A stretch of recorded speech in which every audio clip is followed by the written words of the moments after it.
I'm back with Kugoo Kirin S1, and today I will show you how to disassemble the front fork assembly, how to remove all the annoying rattling noises coming from the front suspensions and other parts. I will not waste any more of your time. If you find this helpful and you also want to help me, you can do this in 4 ways. Subscribe to the channel, like the video, watch it till the end, and drop anything down in the comments below. By the way, I reply the comments. Let's go into disassembling part.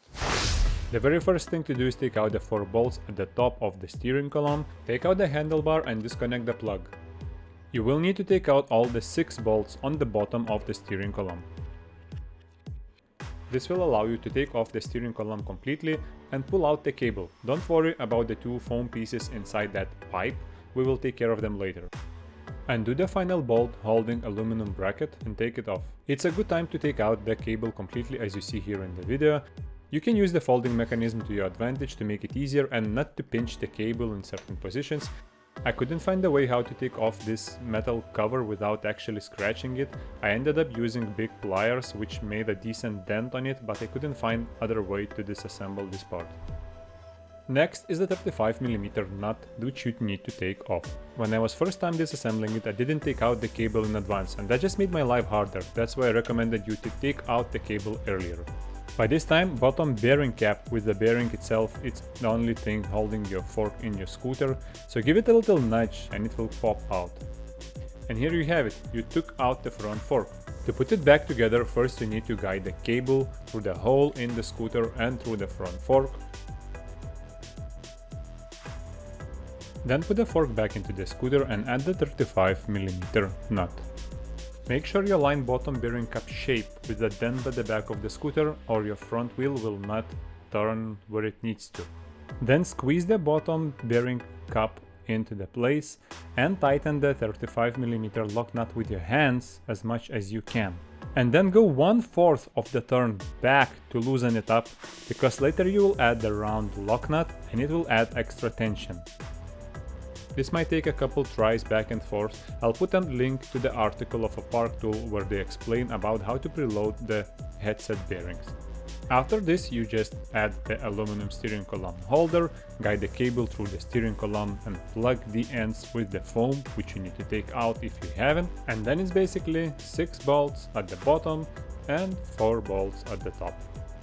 And now the second part of the video will be about how to fix the sounds coming out of the front suspension, basically the sole reason why would we disassemble it. This little bolt right here moves up and down when you use your suspension. And it is also limiting the movement of your suspension, meaning that the suspension travels only 8mm.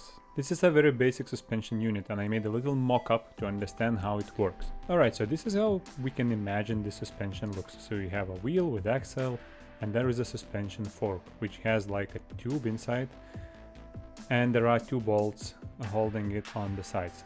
There is a coil in the middle which is kind of absorbing bump when you hit something on the road.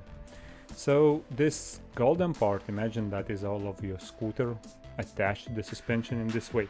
So whenever you stand on it, these bolts preferably should be somewhere in the middle.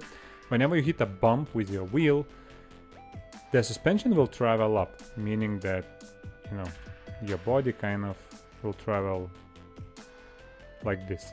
So whenever you hit a bump, the suspension travels up, and then this bolt hits this body up here, creating a crazy noise. And the same happens if the wheel falls down. So this is why you have so much sounds coming out of that suspension, because of this tiny 8mm travel, which is not limited by any bumpers or any soft materials. It's basically metal bouncing into a metal all the time. So what we want to do, we want to, instead of having something like that, we want to fix these 2 parts together from one side, and we want to fix these 2 parts together from the other side, so that these 2 bodies become as one, and that the bottom one is not shaking inside the top one, which makes these fantastic noises. We will completely ignore the spring here and do nothing with it. So in order to fix that, I put 4mm bolt through the suspension at the top of that moving part. And if you wonder how long should it should be more than 13mm. This bolt will keep the suspension in place when you take out the original bolt, which is M5 and it's 10mm long. Instead of it, I put 15mm long M5 bolt with a big thick washer and tightened it up from both sides, so now the suspension is not moving despite what's going on. I also added a couple of nuts, as you can see on the first long bolt, which I put in, and I shortened it a little bit. I gave it a test ride and I know the suspension is not moving and not causing any more bottom out sound. But unfortunately there is this. So the problem with fixing the rattling noises is when you fix one, I fixed the suspension and now I have another one. And the source of it is actually the controller.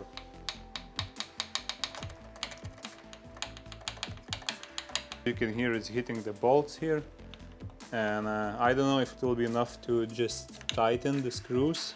Well, I actually know it's not enough. Therefore, I cut a little bit of double-sided thick paste from my RC hobby and I glued some underneath the controller and on top of these bolts. Then I put it back together and after it works. However, there is one more issue. The metal protective spring around the cable, which I know it looks ugly, but I just wrapped it with a black duct tape so it doesn't rattle inside the metal tubes. And the result is this.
It works just perfectly.